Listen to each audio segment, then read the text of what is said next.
कोई कोई माताएं कहती हैं गुरुजी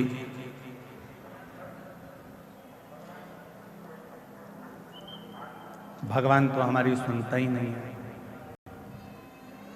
हम तो भगवान को रोज जल भी चढ़ाते हैं, आराधना भी करते हैं, साधना भी करते हैं, पूजन भी करते हैं, तो भी शिव हमारी बात नहीं सुनता। हमारा निवेदन है, शिव ने कितनी सुंदर संसार की रचना करी है, ये विचार करिए।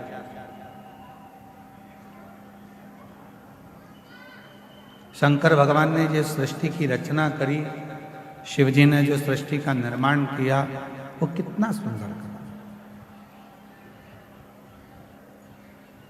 फूलों में परमात्मा कीड़े दे देता है। देखिए उस परमात्मा की लीला कितनी विचित्र है कि फूलों में परमात्मा कीड़े दे देता है और पत्थर में परमात्मा हीरे दे देता है। ये उस परमात्मा की कृपा, ये उस परमात्मा की दया है।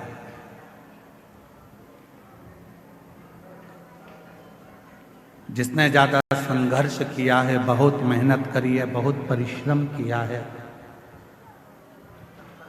परिश्रम में लीन है, संघर्ष में लीन है, पत्थर जैसा मजबूत हो गया है, तो एक ना एक दिन मेरा भोलेनाथ उसकी जिंदगी में ऐसी तरक्की कराता है कि हीरा जैसा उसको बना देता है।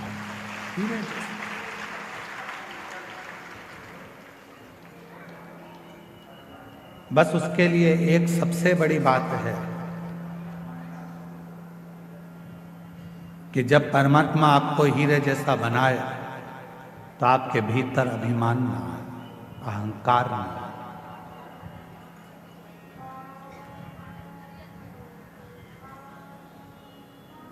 आपके भोजन करने से, अगर आपके भोजन से किसी के मुख में पानी आ रहा है तो आपका भोजन करना बेकार है।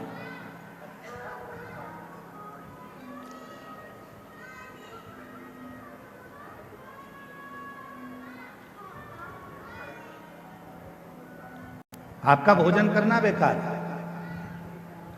आपके भोजन करने से यदि किसी के मुख में पानी आ रहा है तो आपका भोजन करना बेकार है, और यदि आपके बोलने से किसी की आंख में पानी आ रहा है तो आपका बोलना भी बेकार है।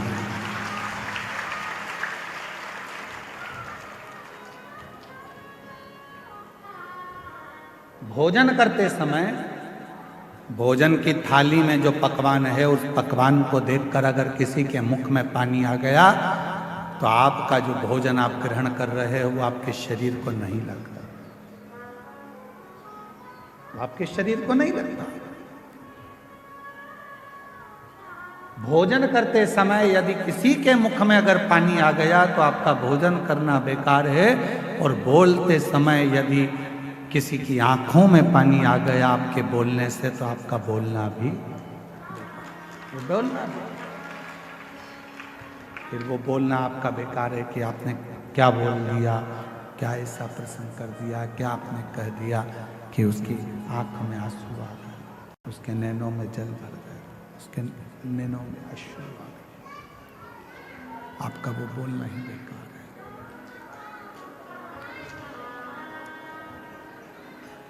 शिव महापुराण की कथा में, भगवान शंकर के पवित्र चरित्र में, शिव जी की पवित्र कथा में प्रसंग आता है। भगवान शंकर की कथा में बड़ा सुंदर एक प्रसंग आता है। पार्वती जी भोजन का जब निर्माण करती हैं, पार्वती जी जब भोजन बनाती हैं, भोजन का निर्माण करती हैं, तो सबसे पहला भोजन पार्वती जी बनाकर अपने जितने गण हैं उन सभी गणों को भोजन कराते हैं, सभी गणों को भोजन कराते हैं।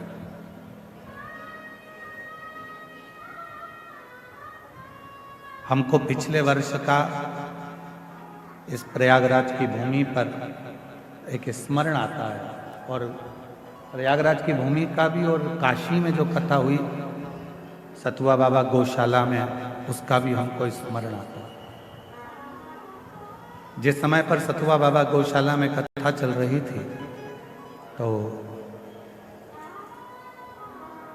लगभग 12:30-1 बज चुकी थी, तो हम बाबा जी के साथ में दर्शन करने के लिए कहीं गए थे, वहाँ से वापिस आ रहे थे। तो हमने सतुआ बाबा जी से पूछा कि प्रसाद हुआ?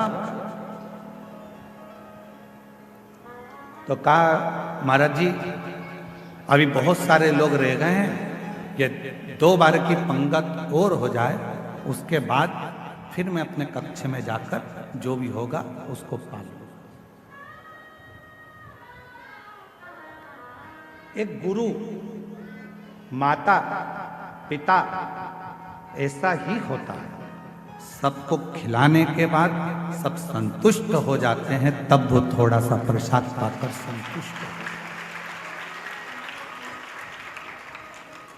मैं सतुआ बाबा जी आपको धन्यवाद देता हूं इसके लिए कि आपकी अविरल भक्ति। अभी हम अंदर थे और आप माइक पे, जब लगभग 12:30 बजे आप माइक पे कह रहे थे जो दरवाजे पर बैठा है वहीं बैठ जाए, जो रोड पे बैठा है वो वहीं बैठ जाए, अंदर आने का प्रयास ना करे। कोई वीआईपी नहीं है, ये आप माइक पे बोल रहे थे और पूरा माघ मेला सुन रहा था, पूरा माघ। उस परमात्मा के आगे कौन वीआईपी? आपको जहां जगह मिले वहां बैठो, कथा का रस तत्व ग्रहण करो। और सत्यता में बोले बाबा जी तो केवल एक कथा ये माघ मेले की या फिर आपकी काशी की ऐसी होती है जहाँ पर वीआईपी कल्चर कुछ नहीं होता, वहाँ केवल लोग प्रेम से कथा का रसतत्व ग्रहण करते, भाव से कथा आओ। और बाबा जी ने एक बात और कही थी, माइक पे आप लोग सुन रहे होगे, जल्दी बैठना था तो जल्दी क्यों नहीं आया? अगर आप वीआईपी बनना चाहते हो तो सवेरे जैसे ही ये 10 बजे से 9 बजे से 8 बजे से आके बैठे हैं, वैसे तुम भी आके बैठ जाओ, जगह मिल जाएगी। भक्ति, विश्वास, श्रद्धा, दृढ़ता, ये हमें शिव के करीब में लेकर जाती है, भगवान शंकर के नजदीक में लेकर जाती है, शिव तत्व की ओर लेकर जाती है, शंकर के करीब में लेकर जाती है। पार्वती मैया जब भोजन बनाती हैं तो सबसे पहले भोजन गणों को खिलाती हैं। क्यों? जब मेरे भोले बाबा भोजन करें तो गणों के मुख में भोजन को देखकर जल जाए।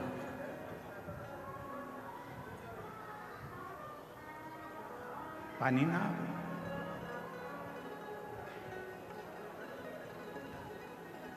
और गण जब भोजन ग्रहण करने के लिए बैठते थे, भोजन ग्रहण कर लेते थे, और भोजन ग्रहण करने के बाद में बाबा का जो प्रसाद बचता था उसको कणका मात्र सारे ग्रहण करते थे। जितने गण थे वो लेते थे, माँ देवी भी लेती थी, गणेश जी भी लेते थे, कार्तिकेय भी लेते थे, और 33 कोटि देवता भगवान शंकर के प्रसाद को लेने के लिए तत्पर खड़े रहते। इसलिए शिव महापुराण की विद्येश्वर संहिता में लिखा है कि केवल देवों में देव एक महादेव ऐसे हैं कि जिनका प्रसाद तुम्हारे हाथ में अगर आ जाए तो उसको खाने में एक क्षण की भी देरी मत करना, उसी क्षण उस प्रसाद को खा ले। ये शिव महापुराण की विद्येश्वर संहिता में लिखा हुआ। भगवान भोलेनाथ, ये विद्येश्वर संहिता में, शिव महापुराण की विद्येश्वर संहिता में लिखा हुआ। सारे देवताओं का प्रसाद रात को रखा जा सकता है।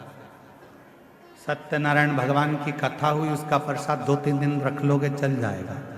देवी जी का कोई अनुष्ठान हुआ, उसका प्रसाद 2-4 दिन रखोगे चल जाएगा। नारायण भगवान का अनुष्ठान हुआ, उसका प्रसाद 2-4 दिन रखोगे चल जाएगा। राम जी का कोई उत्सव मनाया, प्रसाद 2-4 दिन रखोगे चल जाएगा। भगवान कृष्ण का प्रसाद 2-4-8 दिन तक रखोगे चल जाएगा, पर शंकर भगवान का प्रसाद चाहे पशुपति व्रत का हो, 16 सोमवार व्रत का हो, संकट सोमवार व्रत का हो, चाहे प्रदोष व्रत का हो, सोमवारी व्रत का हो, चाहे अष्टमी सोमवारी व्रत का हो, शिव जी का प्रसाद पूरी रात नहीं रखा था। रात के पहले, मध्य रात्रि आने से पहले उस प्रसाद को पूरा समाप्त करना पड़ता, पूरे प्रसाद को समाप्त करना पड़ता, पूरे प्रसाद।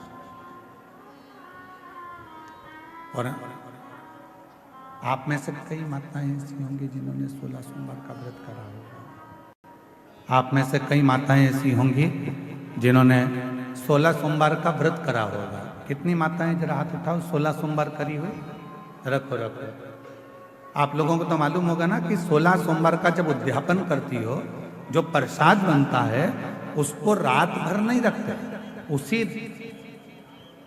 जितनी मेरी माताएं आती है 16 सोमवार के 16 सोमवार के उद्यापन में उनको खिलाकर, रिश्तेदारों को खिलाकर, परिवार को खिलाकर, कुटुंब को खिलाकर, नातों को खिलाकर, रिश्ते को खिलाकर, वो सारा व्रत का जो उद्यापन का प्रसाद होता है, उद्यापन का जो प्रसाद होता है वो पूरा की पूरा उसको समाप्त कर दिया जाता है, उसको विराम दे दिया जाता है।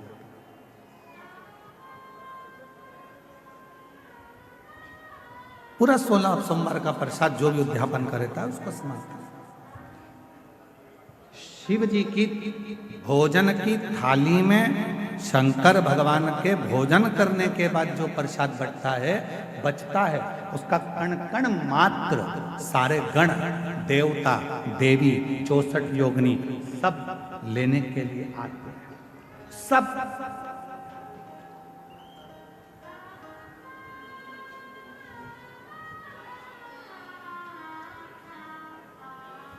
एक होता है विषाद और दूसरा होता है प्रसाद।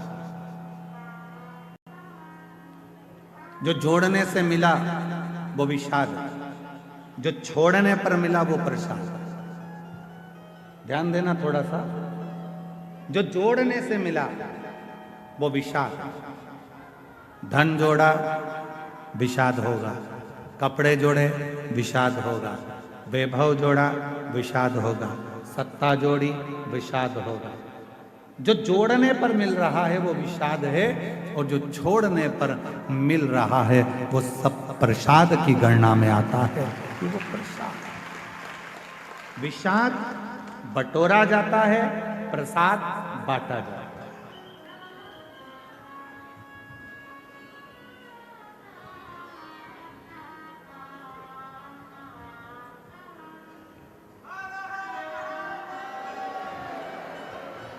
प्रसाद बांटा जाता है।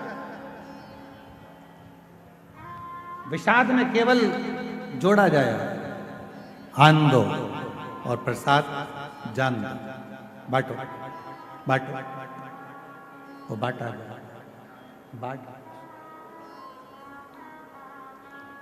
कई माताएं कहती हैं गुरुजी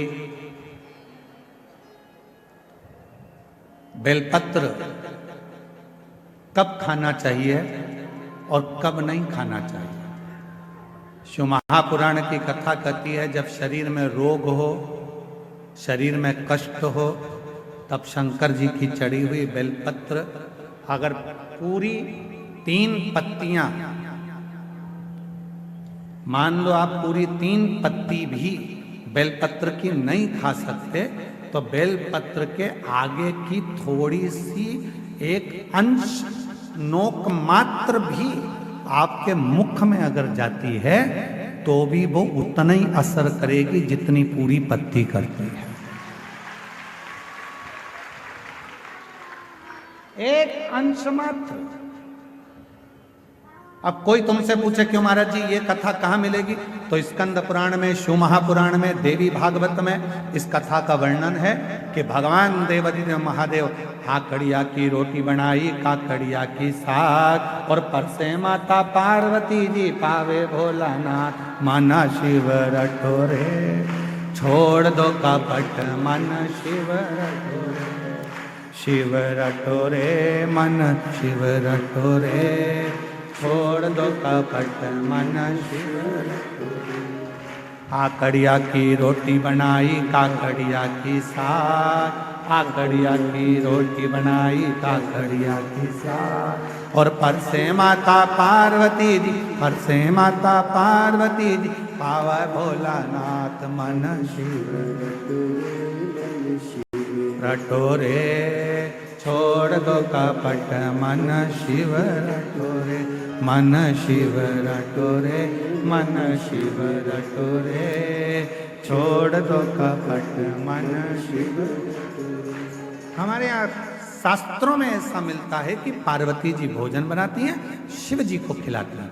भोजन करने के बाद बाबा भोलेनाथ जब भोजन कर लेते हैं, जो पात्र में भोजन बचता है उस पात्र के एक अंश को पार्वती जी निकाल लेती हैं, एक अंश को गणेश जी निकाल लेते हैं, एक अंश को कार्तिकेय निकाल लेते हैं, और बाकी का जितना अंश है उसका कुछ भाग गण ले जाते हैं और उसका कुछ भाग देवता अपने साथ लेकर जाते हैं। तो कहा 33 कोटि देवताओं को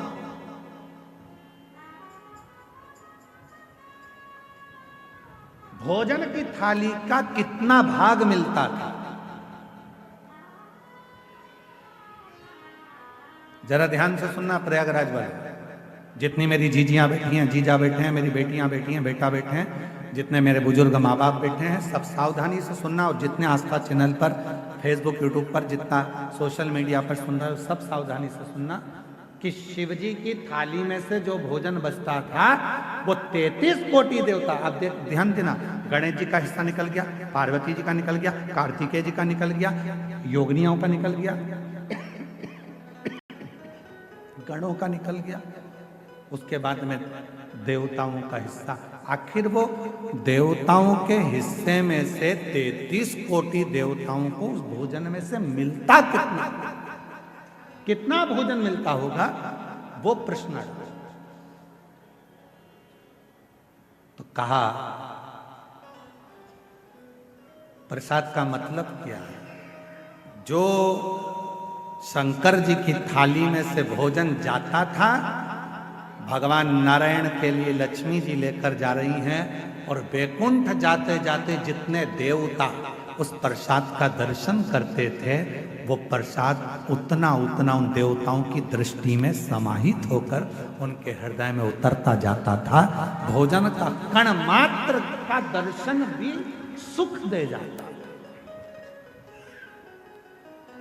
कण मात्र का दर्शन भी सुख दे रहा।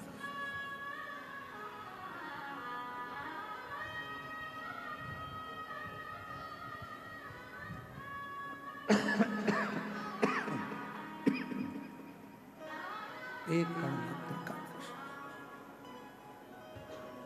हमने देखा है जिनके नाम लिए जाते हैं, पत्र पढ़ा जाता है, जब वो बेलपत्री लेने के लिए आते हैं और बेलपत्री लेकर जाते हैं तो कई माताएं कहती है उस बेलपत्र का दर्शन करा दो। बेलपत्र लेकर जाने वाला पूछता है कि बेलपत्र का दर्शन कर कर क्या करोगे? हमने शिव पुराण में पढ़ा है, उमा संहिता में वर्णन है, कौमारे खंड में भी वर्णन है कि शिव जी के प्रसाद का मात्र दर्शन कर लेने से भीतर के सारे विषाद समाप्त हो जाते हैं।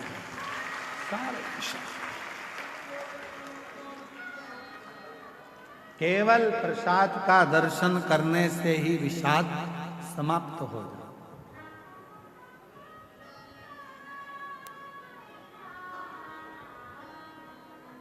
आप लोग रोज रोज अगर बेलपत्री खाओगे, भाई स्वास्थ्य खराब है तब थोड़ा सा अंश ले लो, रोज रोज खाओगे तो मुख में छार छार सा हो, कई बार स्वाद नहीं आता, फिर भोजन कई बार जिह्वा छारी छारी सी हो जाती। रोज क्यों खाना? रोज बेलपत्र अगर उठाकर ला भी रहे हो, उसमें से एक अंश मात्र, कण का मात्र बेलपत्र को अपने मुख में ले लो, बहुत। बाकी की बेलपत्र का क्या करें गुरुजी? लाओ, सुखाओ, इकट्ठी हो जाए, चूरा बनाओ, चूरा बना के महीन पीस कर उसको रख लो, उसको रख लो। कभी कोई बहुत ज्यादा कोई तकलीफ में व्यक्ति मिले, उसको चुटकी मात्र की वो बेलपत्र का चूरा जो शिव पर चढ़ी हुई बेलपत्र है उसका दे। महाराज जी, बाबा जी, अभी एक गौ माता को बीच में एक रोग हो गया, गाय के पूरे शरीर पर महाराज जी ऐसे गांठ गांठ जैसे फुंसियां पड़ने लगी। वो स्मरण में हमें आ नहीं रहा। हाँ, लम की बीमारी वो पूरे में। सूचना मिली ऐसा ऐसा हो गया, क्या करें? हमने कहा अपने धाम पर जितनी भी बेलपत्र आती है उसको सुखाया जाए, सुखा कर पीसा जाए, पीस कर रोटी में मिलाया जाए और रोटी बनाकर गाय को खिलाई जाए। थोड़ी थोड़ी बेलपत्र की मात्रा, एक एक डेढ़ डेढ़ बेलपत्र की मात्रा की रोटी बनाई गई। डाला कितना?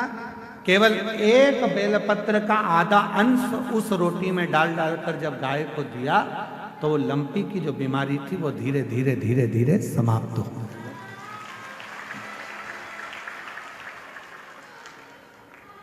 दवाई की तरह बेलपत्र की भी मात्रा होती है कि कितनी मात्रा में खाना है। ऐसा नहीं कि बेलपत्र पूरी मिली है तो हमको पूरी ही खाना है, ले जाओ थोड़ी थोड़ी घर में सबको दे दो, बाकी के संभाल के रखो। कोई जीव को, कोई व्यक्ति को जरूरत पड़े उस समय पर वो पानी से उसको थोड़ी सी डाली और निगल गए।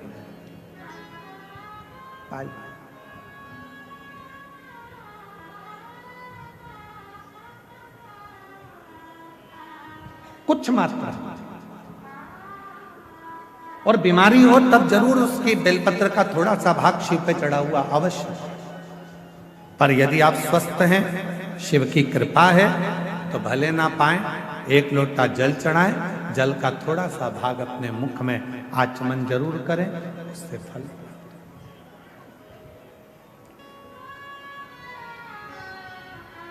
एक माता यहां बैठी है जिसको डॉक्टर ने मना कर दिया था कि तुम मां नहीं बन सकती।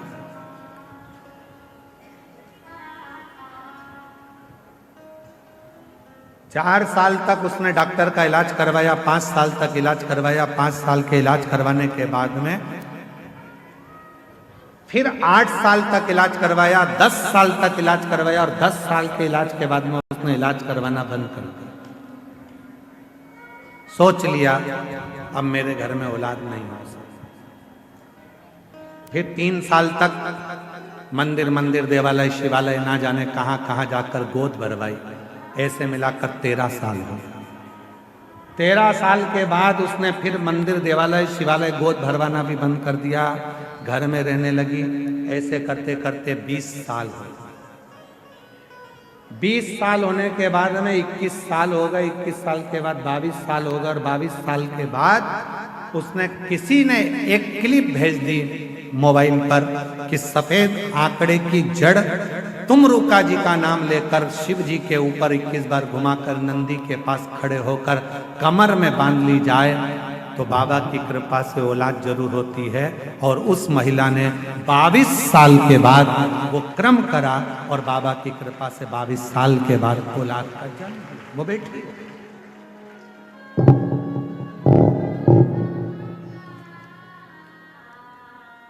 मैं कौशल्या गुप्ता, पत्नी जगदीश कुमार गुप्ता, ग्राम सराय बक्केवर, पोस्ट बक्केवर, तहसील बिंद की, जिला फतेहपुर, उत्तर प्रदेश से आई हैं। कहीं बैठी हो तो हाथ हिला सकती हैं जिनके घर में 21 साल के बाद औलाद हुई है। 21 साल के बाद संतान का सुख हुआ है। गुरुदेव, बहुत दुख झेला अपनी जिंदगी में। लोग मुझे बांझ कहते थे, लोग मुझे बांझ कहते थे। कोई अपनी संतान मेरी गोदी में नहीं देता था। लोग कहते थे इसकी औलाद नहीं। गुरुदेव, ऐसा कोई डॉक्टर नहीं बचा जिसका इलाज ना करवाया। आखिरी में तब आपकी कथा को श्रवण किया और सफेद आंकड़े की जड़ का प्रयोग करा और बाबा की कृपा से शादी के 21 वर्ष के बाद मुझे खुशी प्रदान हुई और 21 साल के बाद मेरे घर में संतान ने जन्म लिया। 21 साल के। कहीं बेटी हो तो हाथ हिला सकती हैं, बच्चे का फोटो लगाया है वो आप देख सकते हैं। 21 साल के बाद मेरे घर में बाबा ने औलाद दी। एक पत्र और है वो भी देखिए।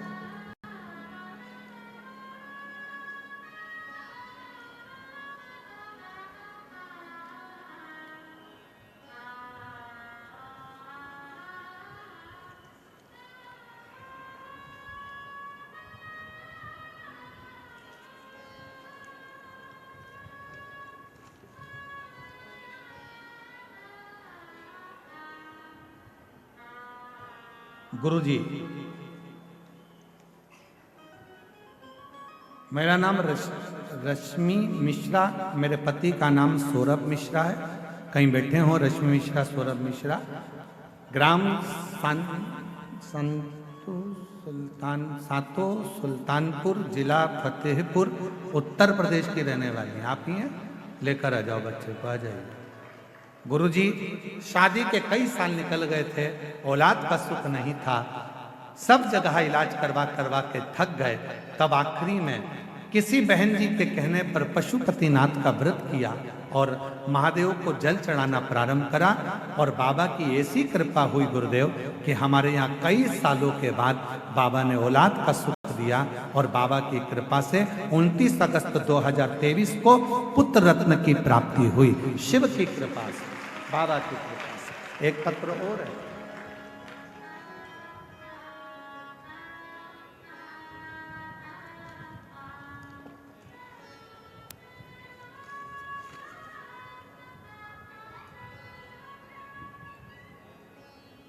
तेरी कृपा का क्या है भरोसा, कब किस पर हो जाए, जरा से हम पर कर दो, जरा से हम पर कर दो।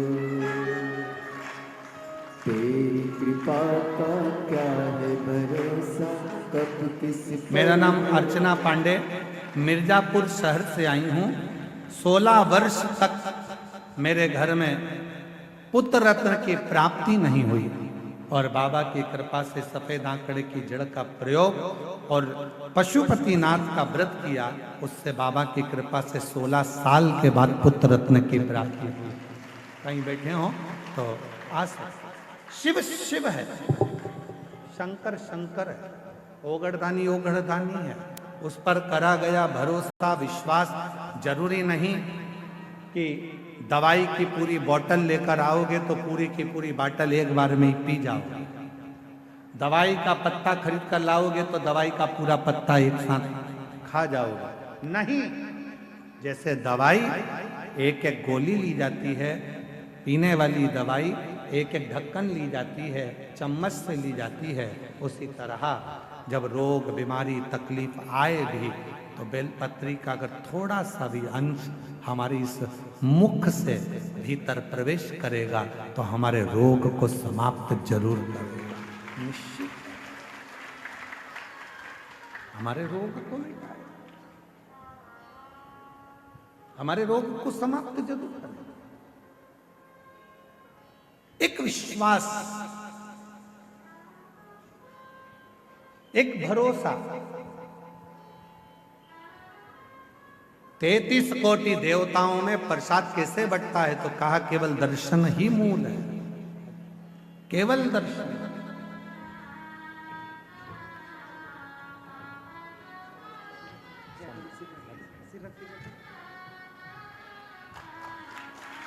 शंभु हर हर महादेव, हर हर महादेव, बोलो हर हर महादेव। लो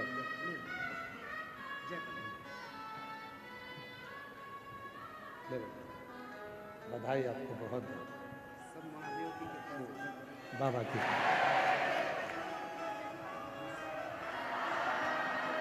बधाई।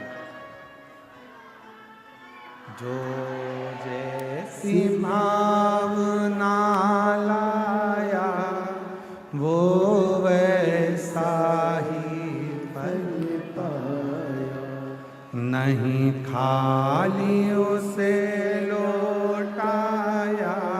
वो मन ही मन हर्षाया, और कर दिया माला काशी वाले ने, लुटा दिया भंडार काशी वाले। जिस भावना से आता शिव के मात्र प्रसाद का भी दर्शन हमारे विषादों को समाप्त कर दे।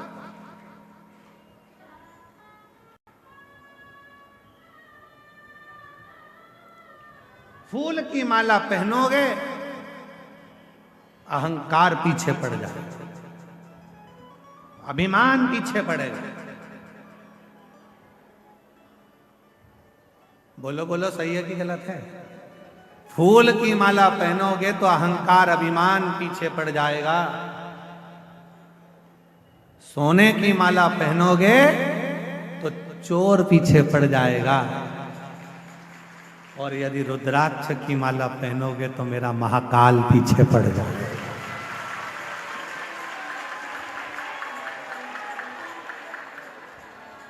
अब मर्जी तुम्हारी, फूल की पहनकर अभिमान को पीछे चलाना है, सोने की माला पहनकर चोर को पीछे चलाना है, कि रुद्राक्ष को धारण कर कर मेरे काल अधिपति महाकाल को साथ लेकर चलना।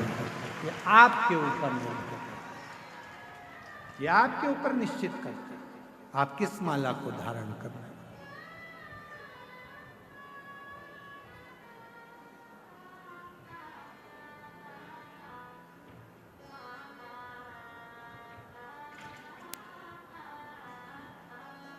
फूलों की माला से कभी कभी जीवन में एक ऐसा समय आ जाता है कि लगने लगता है कि इतनी माला पहने, इतनी।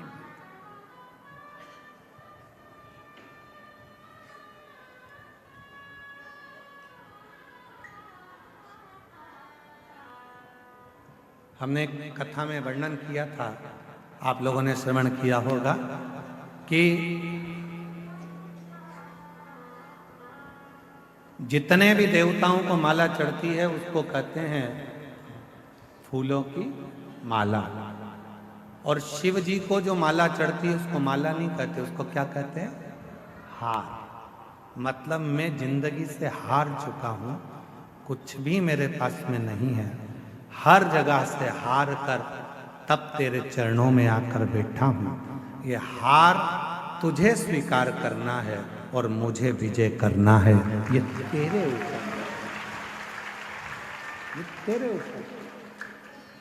हार गया संसार सागर से, सब जगह से मैं हार चुका। इसीलिए शायद शिव महापुराण की कथा में वर्णन आता है कि पार्वती जी जब छोटी अवस्था में थी, बाल्य अवस्था में थी, देवऋषि नारद ने उनका भाग्य बता दिया था, इसका जो पति होगा भस्म धारण करने वाला, मृगछाला पहनने वाला और जटा जूट बांधने वाला, इनका जो पति होगा वो ऐसा अड़भंगा पति होगा। विचार कर लिया था मैं अपनी बेटी का विवाह नहीं करूंगा, अपनी बेटी का विवाह नहीं करूंगा। विचार कर लिया, मैं अपनी बेटी को नहीं पढ़ाऊंगी, मैं अपनी बेटी का विवाह नहीं करूंगी, मैं अपनी बेटी की शादी नहीं करूंगी। ये विचार कर लिया।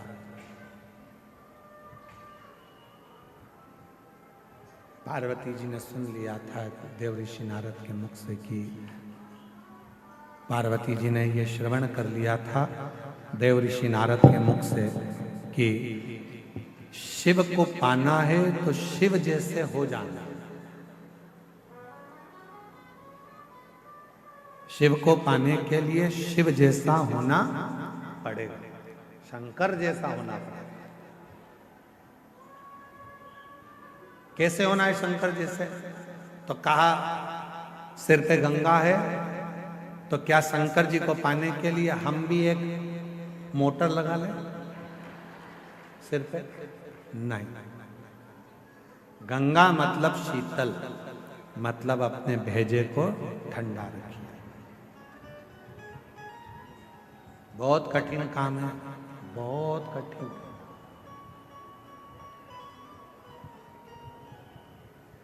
दुनिया का सबसे कठिन काम अगर कोई सा है तो अपने मस्तिष्क को ठंडा रखना, अपने भेजे को ठंडा रखना, अपने मस्तिष्क को ठंडा रखना ये दुनिया का सबसे कठिन काम, बहुत कठिन।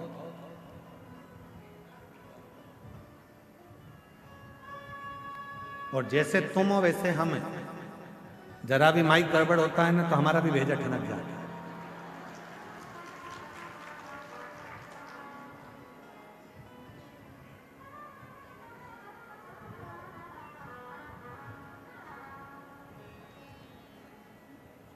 दुनिया का सबसे कठिन काम है अपने भेजे को ठंडा रखना।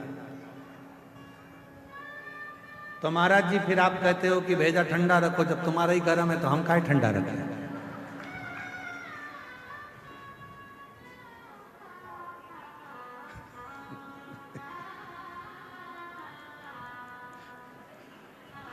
बाबा जी कह रहे परसा तैयार हो।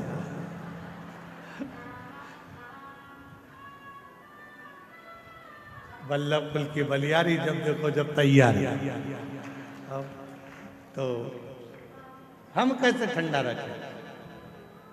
शिव कथा कहती है शीतलता,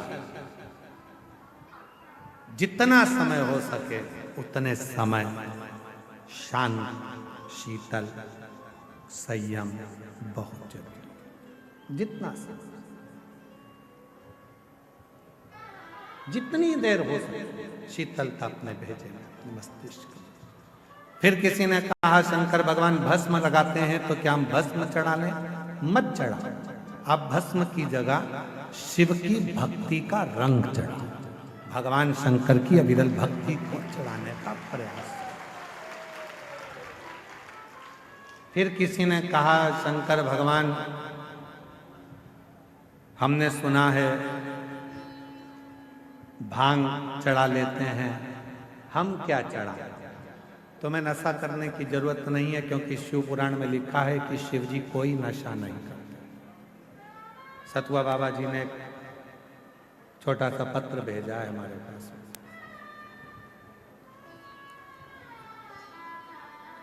और नीचे लिखा आपका सतुआ बाबा। हम आपको और किसी का होने भी नहीं देंगे, हम काहे टेंशन में लेते।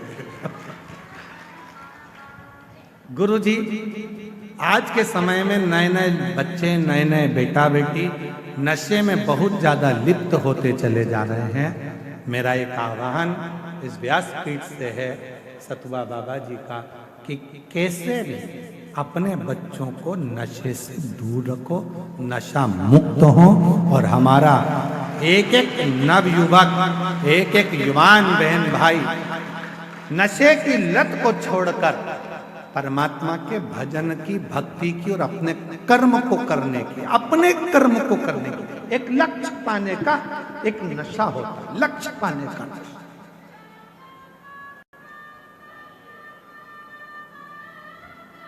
सीए बनना है, भेजे में रख लो उसको कि मुझे सीए बनना है, मतलब मेरे अंदर एक नशा चढ़ गया सीए बनने का, बनकर रहूंगा।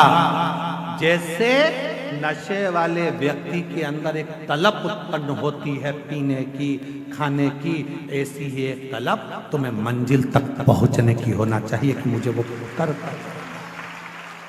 मुझे वो मंजिल तक पहुंचना।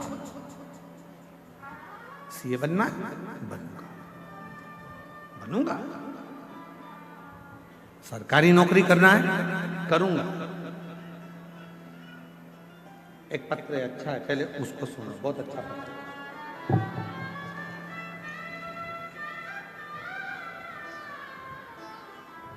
कानपुर से सोनिया साहनी कहीं बैठी हो, कानपुर से है सोनिया साहनी। अगर कहीं बैठी हो तो हाथ आप ही हैं, आ जाइए, आ जाओ, एक बेलपत्र ले जाना। कानपुर से सोनिया साहनी, मेरा मोबाइल नंबर ये है।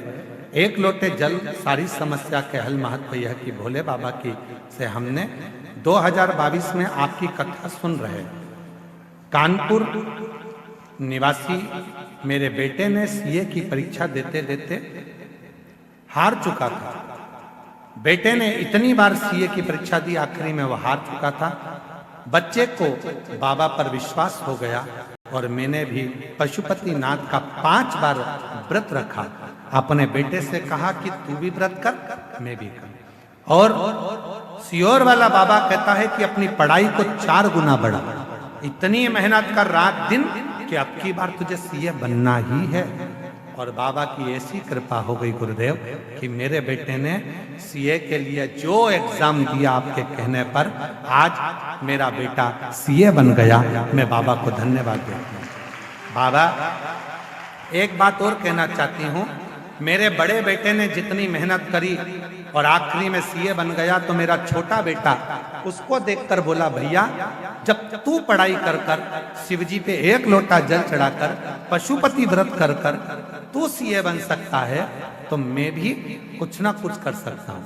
और मेरे बेटे ने एमबीए की परीक्षा देना प्रारंभ करी और बाबा की कृपा से आज वो भी क्लियर होकर अच्छी उस पे लग गए। मैं बाबा को यहाँ धन्यवाद देने के लिए आई हूँ कि शिव जी की कृपा से ये सब कुछ मिला है। सतुआ बाबा जी को धन्यवाद देती हूँ, उनके माध्यम से आपकी कम से कम उत्तर प्रदेश में कथा तो हो जाती है। हम लोग तरसते हैं कथा। तो ये शिव तत्व। एक पत्र और है, बड़ा सुंदर है।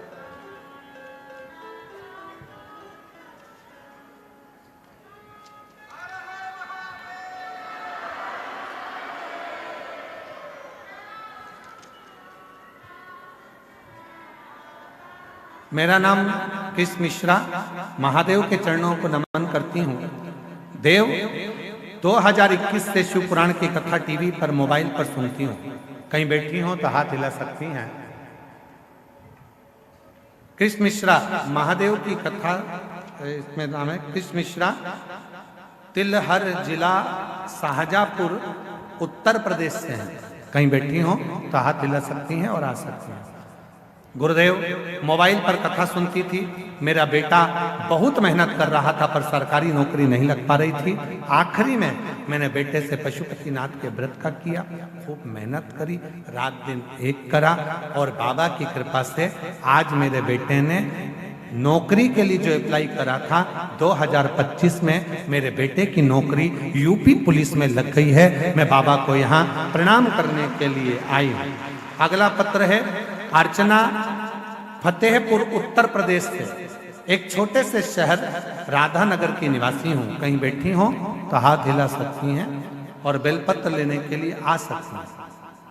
गुरुजी 2021 से आपकी कथा सुन रही हूँ। सबसे पहली कथा मैंने बनारस में उत्तर प्रदेश में सुनी थी, गढ़वधारा में, और दोनों बेटियां तथा पति के साथ गई थी। मेरी बड़ी बेटी का नाम गोल्डी है।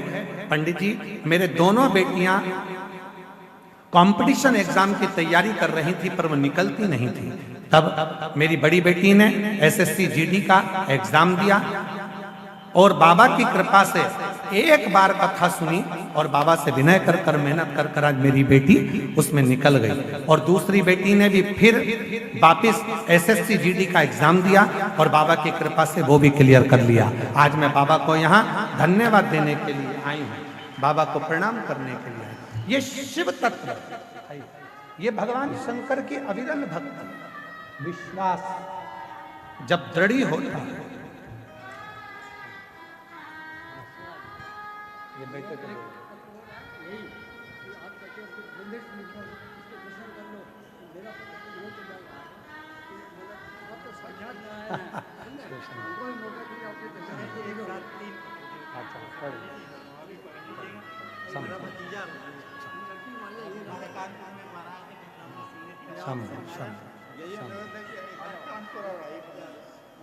तेरी कृपा का क्या है भरोसा, अब किस पर हो जा, जरा सी हम पर कर दो, जरा सी हम पर कर दो। जिस पर भी हो गई तेरी कृपा करुणा वो भव पार हुआ, भव पार हुआ।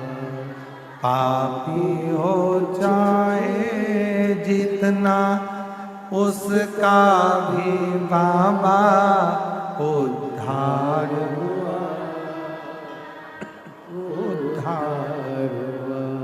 गिद्ध जामिल गणिका जैसे तेरे मन को जरा से हम पर कर दो, जरा से हम पर कर दो। तेरी कृपा का क्या है भरोसा, कब कब किस किस पर हो जाए, जरा से हम पर कर दो, जरा से हम पर कर दो। शिव को पाना, भगवान शंकर को पाना, शिव को अपना बनाना। शिव जैसे हो जाओ, भेजा ठंडा हो, भस्म भले न चढ़े, पर शिव भक्ति का रंग चढ़े, शिव जी की भक्ति का रंग चढ़े।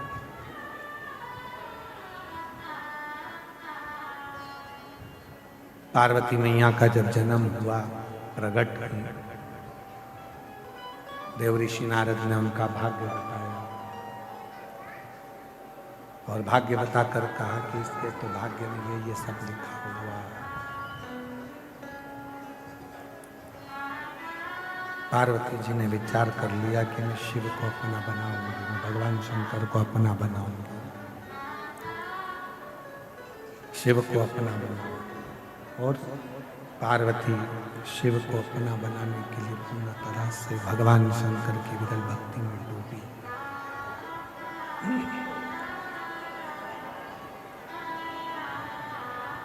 पार्वती जी शिव भक्ति में डूबी। शंकर को अपना बनाने के लिए पार्वती जी शिव जैसी तप करा, साधना करी, भक्ति करी। एक समय ऐसा आ गया कि पार्वती जी की उम्र 4 वर्ष की थी। थोड़ा ध्यान से सुनना, 4 वर्ष की पार्वती जी की उम्र थी।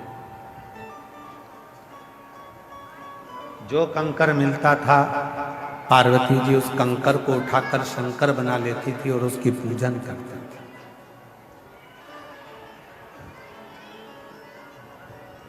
केवल सियोर वाला महाराज नहीं कहता कि कंकर शंकर है। शिव महापुराण भी कहती है कि पार्वती जी 4 वर्ष की अवस्था में कंकर को उठाकर शंकर मानकर पूजन करती थी और शंकर उस पूजन को स्वीकार करते थे। शिव जी उस पूजन को स्वीकार करते।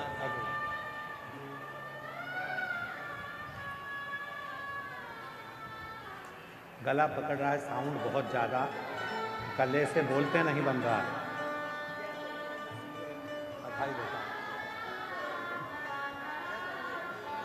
एक बार जोरदार ताली बजाओ। बाबा की कृपा से बेटी सीधे बनी है। शिव तत्व किसको कहते हैं? शंकर की कथा किसको कहते हैं? शिव का आनंद किसको कहते हैं? 4 वर्ष की अवस्था माता पार्वती जी की है। जिस कंकर को माता पार्वती जी उठाती हैं, उसी कंकर की पूजन करती हैं। कंकर को शंकर बनाकर माता पार्वती जी पूज रही हैं। कंकर को शंकर मानकर पार्वती जी पूजन कर रही हैं। और आपसे भी क्या कहना, एक ही निवेदन व्यासपीठ बार बार करती है। जहां बैठे हो वहीं बैठकर भूमि के कण कण को शिव मानकर जब आप अपने दिल की बात शिव से कहकर उस रज को अपने हृदय से या मस्तक से लगाते हो, तो वो कंकर, वो कण कण शंकर बन जाता है और तुम्हारे हृदय की बात स्वीकार कर लेता है।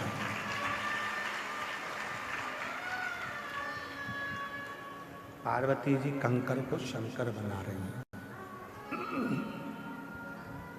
कंकर को शंकर।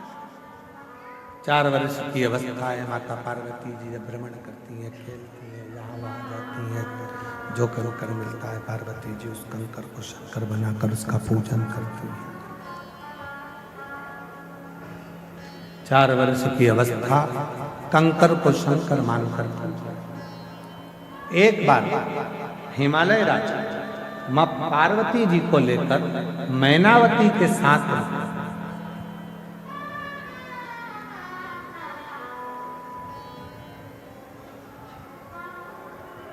एक सभा में पहुंचे थे, जिस सभा में भगवान नारायण भी बैठे थे, ब्रह्मा भी बैठे थे, इंद्र भी बैठे थे, गरुण भी बैठे थे, वरुण भी बैठे थे, सारे देवता उस सभा में बैठे हैं। और सारे देवता उस सभा में बैठे हैं जिस सभा में, परंतु शिव जी उस सभा में नहीं थे, शंकर भगवान नहीं थे। 4 वर्ष की पार्वती जी को लेकर भगवान हिमालय राज मैनावती के साथ उस सभा में पहुंचे, जिसमें नदियां, तालाब, बावड़ी, कुएं, सरोवर सब उस सभा में बैठे हुए, सब उस सभा में बैठे। भगवान विष्णु पार्वती जी को देख रहे हैं, ब्रह्मदेव पार्वती जी को देख रहे हैं, गरुण जी पार्वती जी को देख रहे हैं, वरुण जी पार्वती जी को देख रहे हैं, सब देख रहे हैं।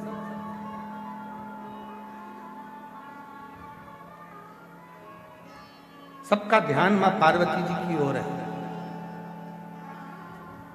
जितने भी नदी, तालाब, बावड़ी, कुंड, सरोवर, पर्वत, देवता, देवी, योगिनी सब पार्वती को देख रहे हैं। पर पार्वती जी के हाथ में, जब पार्वती जी हिमालय राज के घर से चली थी, उनके हाथ में एक कंकर हाथ में था। पार्वती जी का ध्यान केवल उस कंकर रूपी शंकर पर था। सब पार्वती को देख रहे हैं, मां जगत जननी को देख रहे हैं, पर पार्वती जी किसी को नहीं देख रही हैं। पार्वती जी केवल उस कंकर शंकर को देख रहे हैं, केवल कंकर शंकर।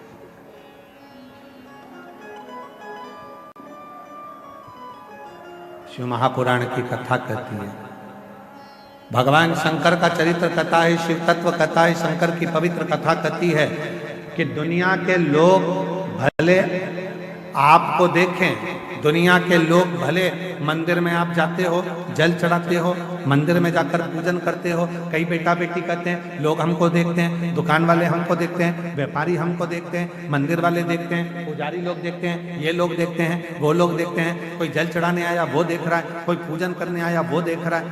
कोई भी तुमको देखे, शिव पुराण कथा कहती है, पर तुम्हें देखना है तो केवल देवाधिदेव महादेव को देखना है और शंकर में अपनी प्रीत को जोड़ना है। तुम्हें नहीं ध्यान देना कि कौन क्या, तुम्हें देना ही है, दूसरी जगह तुम्हारा ध्यान जाना है, कंकर शंकर में तुम्हारा ध्यान है। तुम तो कंकर शंकर में अपना ध्यान लगाओ। तुम जिस शिव की पूजन करने के लिए, जिन देवाधिदेव महादेव की आराधना करने के लिए गई हो, तुम उस पर अपना ध्यान केंद्रित करो, उस पर। और श्री शिवाय नमस्तुभ्यं, श्री शिवाय नमस्तुभ्यं, श्री शिवाय नमस्तुभ्यं, श्री शिवाय नमस्तुभ्यं, श्री शिवाय नमस्तुभ्यं, श्री शिवाय नमस्तुभ्यं। तुम्हारा ध्यान केवल शिव में होना चाहिए, केवल शिव।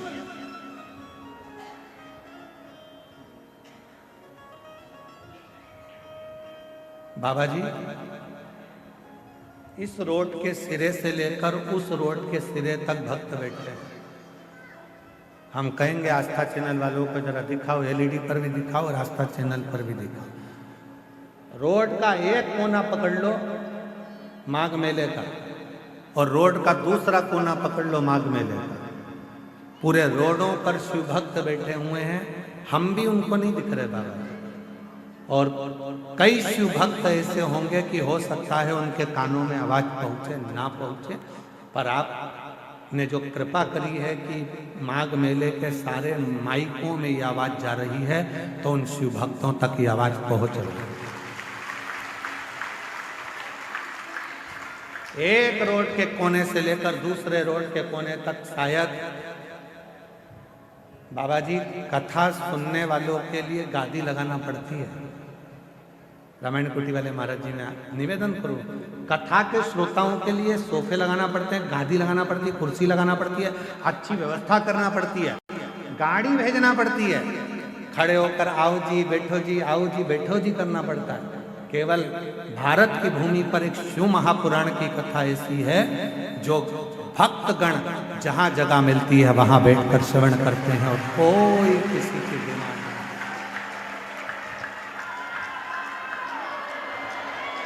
ये रोड का नजारा देखिए आप, एलईडी पर चल रहा है, आस्था चैनल पर और एलईडी पर रोड का नजारा चल रहा है। जरा देखिए कि कोई शिव भक्त की ये कामना नहीं रहती है कि हमको कुछ चाहिए। इस रोड के नजारे को देखकर पूरा प्रयागराज और पूरी भारत की भूमि के लोग इस नजारे को देखकर चकित होंगे कि रोडों पर लोग बैठ जाते हैं कथा सुनने के लिए।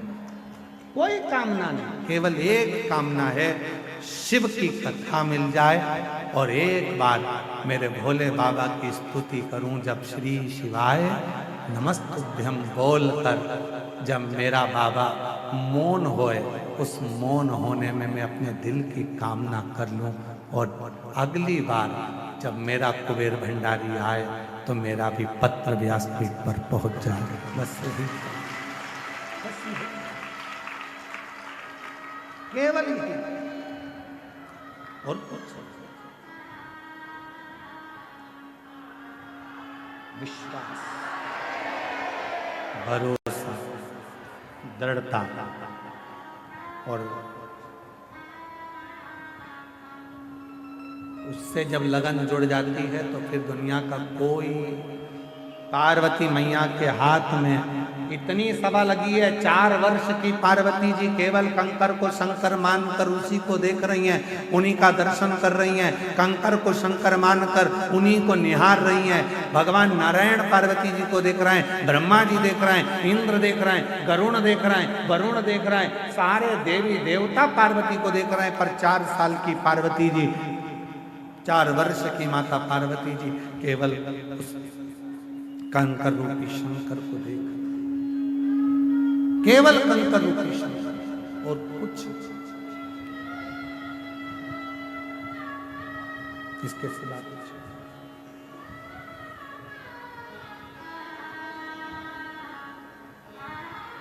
और आखिरी में हुआ पार्वती जी का चित्त शिव में समाहित। बाबा रे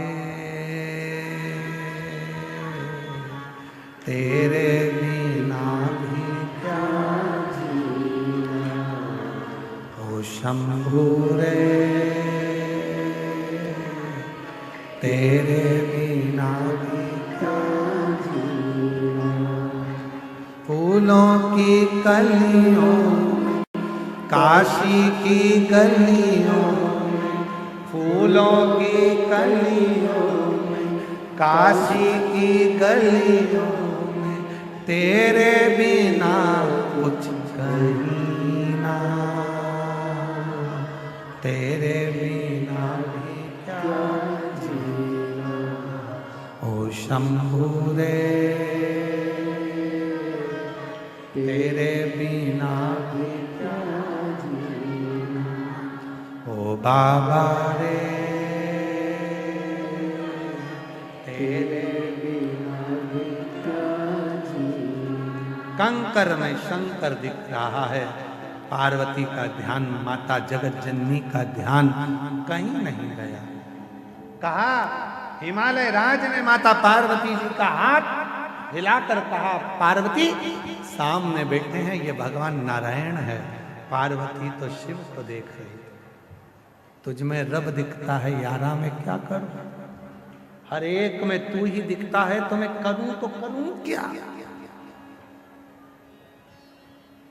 जिसने बचपन में अपने बच्चों का हाथ, बचपन में जिसने अपने बच्चों के हाथ में 1 लोटा जल पकड़ाकर मंदिर का रास्ता दिखा दिया है, उस घर के बूढ़े माँ बाप को कभी भी बच्चे वृद्धाश्रम का रास्ता नहीं दिखाएंगे। उस घर के बच्चे कभी भी वृद्धाश्रम का रास्ता आपको नहीं दिखाएंगे। क्यों? क्योंकि आपने बच्चों को संस्कार डालना बचपन में प्रारंभ कर दिया। वरना आज का जमाना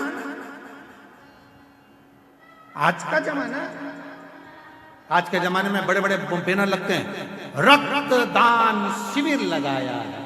कौन सा शिविर है? अरे जम के तो बोलो, रक्तदान शिविर। हम मना नहीं करते, हम भी लगवाते हैं। आश्रम पर रक्तदान शिविर हम भी लगवाते हैं, हम भी रक्तदान करते हैं, हम भी रक्तदान करवाते हैं। पर निवेदन है, रक्तदान से भी सबसे बड़ा एक दान और है, अपने बूढ़े माँ बाप को वक्त का दान। रक्तदान से भी बड़ा एक दान और है, अपने बुजुर्ग माँ बाप को थोड़ा सा वक्त देना प्रारंभ करो, थोड़ा सा समय देना प्रारंभ करो। अपने बूढ़े माँ बाप के पास थोड़ी देर बैठना प्रारंभ करो।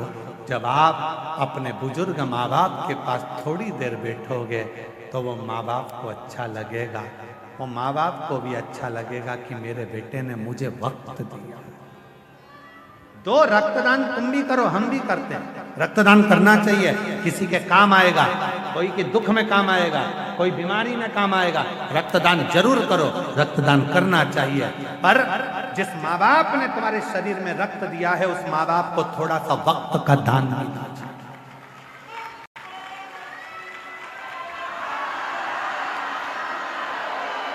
उस माँ बाप को अपने वक्त का दान दीजिए। महाराज, बेटे 4 प्रकार के होते हैं, बोलो तो बता दो। काली मिर्ची तो नहीं लगेगी? हाँ ठीक है, तो फिर सुन लेना। अच्छा, बेटे 4 प्रकार के होते हैं, 4 तरह के बेटे होते हैं। पहले नंबर का बेटा होता है पोषक, मतलब माता पिता को भोजन देता है, दवाई देता है, रहने का सुंदर व्यवस्था देता है, उसको कहते हैं पोषक। दूसरे नंबर पर होता है तोषक, जो माता पिता को संतोष देता है, समय देता है, बैठता है, भोजन भी देगा, बैठेगा भी, बातचीत करेगा। पापा कैसे हो, मम्मी कैसी हो, सिर दुख रहा है, डॉक्टर